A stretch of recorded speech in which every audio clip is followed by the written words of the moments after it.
صلاح الدین ایوبی نے اس تیر پر ذرا سی بھی پریشانی کا اظہار نہ، جو کسی نے اسے قتل کرنے کے لیے چلایا۔ اپنے رفیق سالاروں کو اپنے خیمے میں بٹھائے ہوئے وہ بتا رہا تھا کہ جاسوس اور شکون مارنے والے دستے کس قدر نقصان کرتے ہیں۔ وہ کہہ رہا تھا، میں علی بن سفیان کو ایک ہدایت دے چکا ہوں لیکن اس پر عمل درآمد نہیں ہو سکا، کیونکہ فوراً ہی مجھے اس حملے کی خبر ملی اور عمل درآمد دھرا رہ گیا۔ تم سب فوری طور اپنے سپاہیوں اور عہدیداروں میں سے ایسے افراد منتخب کرو جو دماغی اور جسمانی لحاظ سے مضبوط اور صحت مند ہوں، باریک بینی، دور اندیش، قوت فیصلہ رکھنے والے، جان باز قسم کے آدمی چنو۔ میں نے علی کو ایسے آدمیوں کی جو صفات بتائی تھیں وہ سب سن لو۔ ان میں اونٹ کی مانند زیادہ دن بھوک اور پیاس برداشت کرنے کی قوت ہو، چیتے کی طرح جھپٹنا جانتے ہوں، عقاب کی طرح ان کی نظریں تیز ہوں، خرگوش اور ہرن کی طرح دوڑ سکتے ہوں، مسلح دشمن سے ہتھیار کے بغیر بھی لڑ سکتے ہیں، ان میں شراب اور کسی دوسری نشاور چیز کی عادت نہ ہو۔ اپنے دوستوں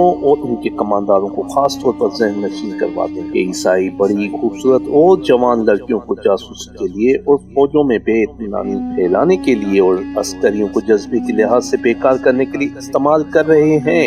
میں نے مسلمانوں میں یہ کمزوری دیکھی ہے کہ عورت کے آگے ہتھیار ڈال دیتے ہیں۔ علی بن سفیان نے چند ایک لڑکیاں رکھی ہوئی ہیں لیکن وہ مسلمان نہیں اور وہ عیسائی بھی نہیں، مگر میں عورت کا قائل نہیں۔ محافظ دستے کا کماندار خیمے میں آیا اور اطلاع دی کہ محافظ کچھ لڑکیوں اور آدمی کو ساتھ لائے ہیں۔ سلطان ایوبی باہر نکلا، اس کے تینوں سالار بھی ساتھ تھے۔ باہر 5 آدمی کھڑے تھے جن کے لمبے چوکے دستاریں اور ڈیل ڈول بتا رہی تھی کہ تاجر ہیں اور سفر میں ہیں۔ ان کے ساتھ 7 لڑکیاں تھیں، 7 جوان اور ایک سے بڑھ کر ایک خوبصورت۔ ان محافظوں میں سے ایک نے، جو سلطان پر تیر چلانے والے کی تلاش میں گئے تھے، بتایا کہ انہوں نے تمام علاقہ شہان مارا لیکن انہیں کوئی آدمی نظر نہیں آیا۔ دور پیچھے گئے تو یہ لوگ 3 اونٹوں کے ساتھ ڈیرا ڈالے ہوئے تھے۔ کیا ان کی تلاشی لی؟ ایک سالار نے پوچھا۔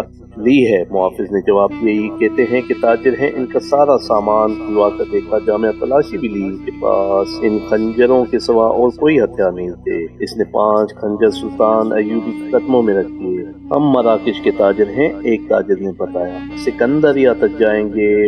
2 روز گزرے ہمارے قیام سے، یہاں 10 کوس پیچھے تھا۔ پرسوں شام یہ لڑکی ہمارے پاس آئی، ان کے کپڑے بھیگے ہوئے تھے۔ انہوں نے بتایا کہ یہ سسلی کے رہنے والے ہیں، انہیں عیسائی فوج کا ایک کماندار گھروں سے پکڑ کر ساتھ لایا اور ایک بیری جہاز میں جا سوار کیا۔ ان کے ماں باپ غریب ہیں، یہ کہتی کہ بے شمار جہاز اور کشتیاں چل پڑیں۔ یہ ہمارے پاس آ گئیں، بہت ہی بری حالت میں تھیں، ہم نے انہیں پناہ میں لے لیا۔ انہیں ہم دتات نہیں سکتے تھے، ہمیں کچھ سمجھ نہیں آ رہی تھی کہ ان کا کیا کریں۔ لڑکیوں سے پوچھا تو وہ سسلی کی زبان بول رہی تھی اور ڈری ڈری سی لگی تھی۔ ان میں سے 2-3 اکٹھے ہی بولنے لگی۔ سلطان صلاح الدین ایوبی نے تاجروں سے پوچھا کہ ان کی زبان کون سمجھتا ہے؟ ایک نے بتایا کہ صرف میں سمجھتا ہوں۔ یہ التجا کر رہی ہیں کہ سلطان انہیں پناہ میں لے لیں۔ کہتی ہیں کہ ہم تاجروں کافروں کے ساتھ نہیں جائیں گی، کہیں ایسا نہ ہو کہ راستے میں ڈاکوؤں میں اٹھا کر لے جائیں۔ ایک لڑکی نے کچھ کہا تو اس کی زبان جاننے والے تاجر نے سلطان صلاح الدین ایوبی سے کہا، یہ کہتی ہیں کہ ہمیں مسلمانوں کے بادشاہ تک پہنچا دو، ہو سکتا ہے اس کے دل میں رحم آ جائے۔ صلاح الدین ایوبی نے تاجر سے کہا، انہیں کہو کہ یہ عیسائیوں کے پاس نہیں جانا چاہتی، ہم انہیں اسلام قبول کرنے پہ مجبور نہیں کر سکتے۔ یہ لڑکی جو کہہ رہی ہے کہ مسلمان ہو جائے گی بشرطیکہ کوئی مسلمان اس کے ساتھ شادی کر لے۔ اس سے کہو کہ ہم میں سے کوئی اس کی پیشکش قبول نہیں کر سکتا، کیونکہ یہ خوف اور مجبوری کے عالم میں ہے، اسلام قبول کرنا چاہتے ہیں۔ انہیں بتاؤ کہ انہیں مجھ پر اعتماد ہے تو میں انہیں اسلام کی بیٹیوں کی طرح پناہ میں لیتا ہوں۔ اپنے دارالحکومت میں جا کر یہ انتظام کر دوں گا کہ انہیں عیسائی راہبوں یا کسی پادری کے پاس بھجوا دوں گا۔ پادری یروشلم میں ہوں گے تو صورت یہ ہے کہ جب عیسائی قیدیوں کو آزاد کیا جائے گا تو میں کوشش کروں گا کہ ان کی شادیاں قابل اعتماد اور اچھی حیثیت کے قیدیوں کے ساتھ کر دوں۔ انہیں یہ بھی بتا دوں کہ کسی مسلمان کو ان سے ملنے کی اجازت نہیں ہوگی۔ تاجر نے لڑکیوں کو ان کی زبان میں سلطان صلاح الدین ایوبی کی ساری باتیں بتائیں تو ان کے چہرے پہ رونق آ گئی اور ان شرائط پر رضامند ہو گئی۔ تاج شکریہ ادا کر کے چلے گئے۔ صلاح الدین ایوبی نے لڑکیوں کے لیے الگ خیمہ لگانے کے لیے اور خیمے کے باہر ہر وقت ایک سنتری موجود رہنے کا ہوا۔ وہ خیمے کی جگہ بتانے ہی لگا تھا کہ 6 صلیبی قیدی سلطان صلاح الدین ایوبی کے سامنے لائے گئے۔ وہ بہت ہی بری حالت میں تھے، ان کپڑے بھیگے ہوئے تھے، کپڑوں پر خون بھی تھا، ریبی، اور ان کے چہرے لاشوں کی مانند تھے۔ یہ صلاح الدین ایوبی کا حکم تھا کہ ہر ایک قیدی اسے دکھایا جائے، کیونکہ قیدی ابھی تک سمندر سے بچ بچ کر نکل رہے تھے، اس لیے ہر ایک قیدی سلطان ایوبی کے سامنے لایا جاتا تھا۔ اس نے ان قیدیوں کو بھی دیکھا، کسی سے کوئی بات نہ کی، البتہ اس قیدی کو جو بہت زیادہ چڑھا رہا تھا اور جس کے جسم پر کوئی زخم نہ تھا، سلطان نے غور سے دیکھا اور آہستہ سے اپنے سالاروں سے کہا، علی بن سفیان ابھی تک نہیں آیا؟ انہیں فوراً زخمی قیدیوں کے خیمے میں پہنچا دو، انہیں کھلاؤ اور ان کی مرہم پٹی کرو۔ اور کے خیموں سے تھوڑی دور لڑکیوں کے لیے خیمہ نصب کیا جا رہا تھا، وہاں سے کوئی 100 قدم دور زخمی قیدی خیمے تھے، وہاں بھی ایک خیمہ گاڑا جا رہا تھا۔ لڑکیاں اپنے خیمے میں چلی گئیں اور زخمیوں کو ان کے اپنے خیمے میں لے گئے۔ ایک سنتری لڑکیوں کے خیمے کے باہر کھڑا ہو گیا، لڑکیوں کے لیے کھانا آ گیا جو انہوں نے کھا لیا۔ پھر ایک لڑکے میں سے نکل کر اس خیمے کی طرف دیکھنے لگی جس میں نئے 6 زخمی قیدیوں کو لے کر گئے تھے۔ اس کے چہرے پر اب گھبراہٹ اور خوف کا کوئی تاثر نہیں تھا۔ سنتری نے اسے دیکھا اور اس نے سنتری کو دیکھا۔ لڑکی نے مسکرا کر اشارہ کیا کہ وہ زخمیوں کے خیمے کی طرف جانا چاہتی ہے۔ سنتری نے سر ہلا کر اسے روک دیا۔ لڑکیوں کو خیمے سے دور جانے اور کسی سے ملنے کی اجازت نہیں تھی۔ لڑکیوں 6 زخمیوں کے خیموں کے درمیان بہت سے درخت تھے، بائیں طرف مٹی کا ایک ٹیلا تھا جس پر جھاڑیاں تھیں۔ ناجی اور اس کے سازشی ٹولے کے خاتمے کے بعد بغاوت ممکن نظر نہیں آئی تھی۔ ایک کو صلاح نے کہا، قیادت کے بغیر سپاہی بغاوت نہیں کریں گے، پیش بندی ضروری ہے۔ صلاح الدین ایوبی نے کہا، لیکن ابھی آ جائے تو پتہ چلے گا کہ پیش بندی کس قسم کی جائے۔ صلیبیوں کے روکنے کے لیے تو سلطان ایوبی خود آیا تھا، لیکن دارالحکومت میں سوڈانی فوج کی بغاوت کا خطرہ تھا۔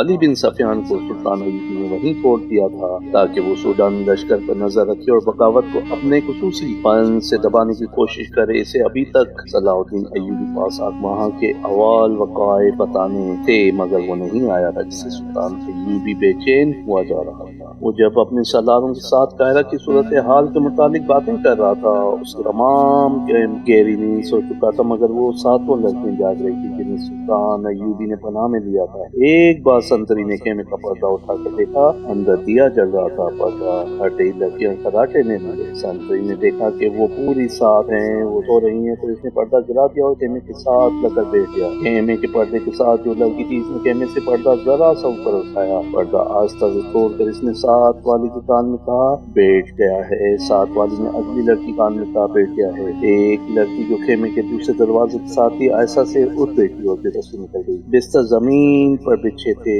اس نے اوپر لینے والے کمبل اس طرح بستر پر ڈال دی جیسے ان کے نیچے لڑکی لیٹی ہوئی ہو۔ وہ پاؤں سے کھاتی خیمے کے دروازے تک گئی، پردہ ہٹایا اور باہر نکل گئی۔ باقی 6 لڑکیوں نے آہستہ آہستہ کراٹے لینے شروع کر دیے۔ سنتری کو معلوم تھا کہ یہ سمندر سے بچنے کی ہوئی پناہ گزین لڑکیاں ہیں، کوئی خطرناک قیدی تو نہیں۔ وہ بیٹھ کر اونگتا رہا۔ بہت دیر انتظار کے بعد سنتری دوسرے زخمیوں کی طرف چلا گیا۔ لڑکی ہاتھوں اور گھٹنوں کے بل چلتی خیمے تک پہنچ گئی۔ وہ پردہ اٹھا کر اندر چلی گئی۔ اندر اندھیرا تھا۔ وہ 3 زخمی آہستہ آہستہ کرا رہے تھے، شاید ان میں سے کسی نے خیمے کا پردہ اٹھتا دیکھ لیا تھا۔ ایک نے نحیف سی آواز میں پوچھا، کون ہے؟ لڑکی نے منہ سے آواز نکالی اور سرگوشی میں پوچھا، رابن کہاں ہے؟ اسے جواب ملا، ادھر سے تیسرا۔ لڑکی نے تیسرے آدمی کے پاؤں ہلائے تو آواز آئی، کون ہے؟ لڑکی نے جواب دیا، سوبی۔ رابن اٹھ بیٹھا، ہاتھ لمبا کر کے لڑکی کو بازو سے پکڑا اور اسے اپنے بستر میں گھسیٹ لیا۔ اس نے لڑکی کو اپنے ساتھ لگا لیا اور کہا، میں اس بات پر حیران ہو رہا ہوں کہ ہماری ملاقات ہو گئی ہے۔ یہ ایک معجزہ ہے جس سے ظاہر ہوتا ہے کہ خدا یسوع مسیح کو ہماری کامیابی منظور ہے۔ ہم نے بہت بری شکست کھائی ہے، لیکن یہ سب دھوکہ ہے۔ یہ وہی زخمی قیدی تھا جو دوسروں سے الگ تھلگ اور چہرے مورے اور جسم سے معمولی سپاہی نہیں بلکہ اعلیٰ رتبے کا لگتا تھا۔ صلاح الدین ایوبی نے کہا تھا کہ یہ کوئی معمولی سپاہی نہیں، اس پر نظر رکھنا۔ علی بن سفیان اس سے تفتیش اور تحقیقات کرے گا۔ تم کتنے کچھ زخمی ہو؟ لڑکی نے اس سے پوچھا، کوئی ہڈی تو نہیں ٹوٹی؟ میں بالکل ٹھیک ہوں، رابن نے جواب دیا۔ خراش تک نہیں آئی۔ انہیں بتایا ہے کہ اندر چوٹیں ہیں اور سینے سے شدید درد ہے، لیکن میں بالکل تندرست ہوں۔ پھر یہاں کیوں آ گئے؟ لڑکی نے پوچھا۔ میں نے بہت کوشش کی کہ مصر میں داخل ہو جاؤں اور سوڈانی لشکر تک پہنچ سکوں، لیکن ہر طرف اسلامی فوج پھیلی ہوئی ہے، کوئی راستہ نہیں ملا۔ ان 5 زخمیوں کو اکٹھا کیا اور ان کے ساتھ زخمی بن کر یہاں آ گیا۔ اب فرار کوشش کروں گا جو ابھی تک ممکن نظر نہیں آتا۔ اس نے ذرا غصے سے کہا، مجھے 2 سوالوں کا جواب دو۔ ایوبی کو میں نے زندہ دیکھا ہے، کیوں؟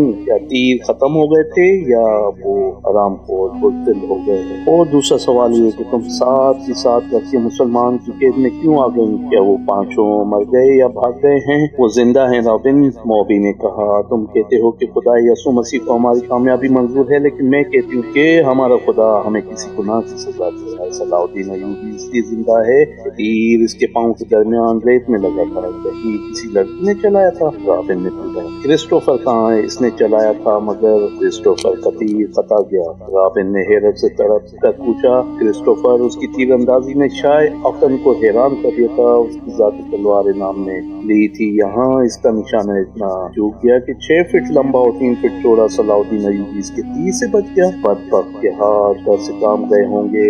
موبی نے رابن کو وہ ساری باتیں سنائیں جو سلطان ایوب ساتھ ہوئی۔ یہ 7 لڑکیاں اور 5 آدمی جو مراکشی تاجروں کے بیس میں تھے، حملے سے 2 روز پہلے ساحل پر اتارے گئے تھے۔ 5 آدمی سلیبیوں کے تجربے کار جاسوس اور کمانڈو تھے، اور لڑکیاں بھی جاسوس تھیں۔ جاسوسی کے علاوہ ان کے ذمہ یہ کام بھی تھا کہ مسلمان سالاروں کو اپنے جال میں پھنسائیں۔ وہ تو تھیں ہی، انہیں جاسوسی اور ذہنوں کی تخریب کاری کی خاص ٹریننگ دی گئی تھی۔ اس ٹریننگ میں اداکاری خاص طور پر شامل۔ 5 مردوں کا یہ مشن تھا کہ صلاح الدین ایوبی کو ختم کرنا اور ناجی کے ساتھ رابطہ رکھنا۔ یہ لڑکیاں مسلمان روانی سے بول سکتی تھی، لیکن انہوں نے ظاہر نہیں ہونے دیا۔ رابن میں اس شعبے کا سربراہ سے ناجی تک پہنچنا تھا، مگر صلاح الدین ایوبی اور ابن سفیان جال نے یہاں کے حالات کا رخ ہی الٹ کر دیا۔ کیا تم صلاح الدین ایوبی کو جال میں نہیں آ سکتی؟ رابن نے پوچھا۔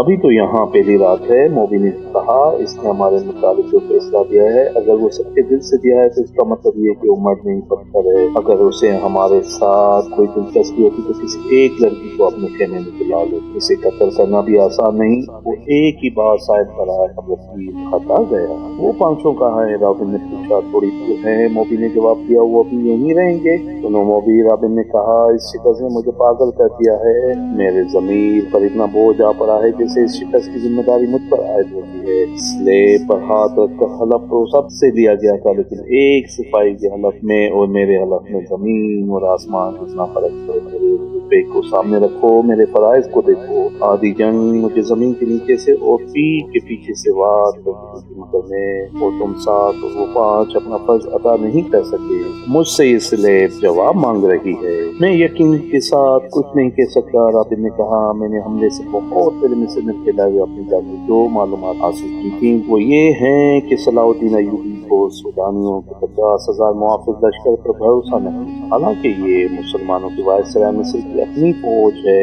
ایوبی نے اگر مصری فوج تیار کر لی ہے، سودانی اس میں شامل نہیں ہونا چاہتے۔ ان کے کمانڈر ناجی نے ہم سے مدد طلب کی۔ میں نے اس کا خط دیکھا تھا اور میں نے تصدیق کی تھی کہ یہ خط ناجی کا ہی ہے، اور اس میں کوئی دھوکہ نہیں، مگر ہمارے ساتھ ہماری تاریخ کا سب سے بڑا دھوکہ ہوا ہے۔ مجھے یہ معلوم کرنا ہے کہ یہ کیسے ہوا، کس نے کیا۔ میں یہ چھان بین کیے بغیر واپس نہیں جا سکتا۔ شاہ اگسٹس نے بڑے فخر سے کہا تھا کہ میں مسلمانوں کے گھروں کے اندر کے بید معلوم کر کے بنیادیں ہلا دوں گا۔ اب تصور کرو موبی، شہنشاہ کے دل پر کیا گزر رہی ہوگی، وہ مجھے سزائے موت سے کم کیا سزا دے گا۔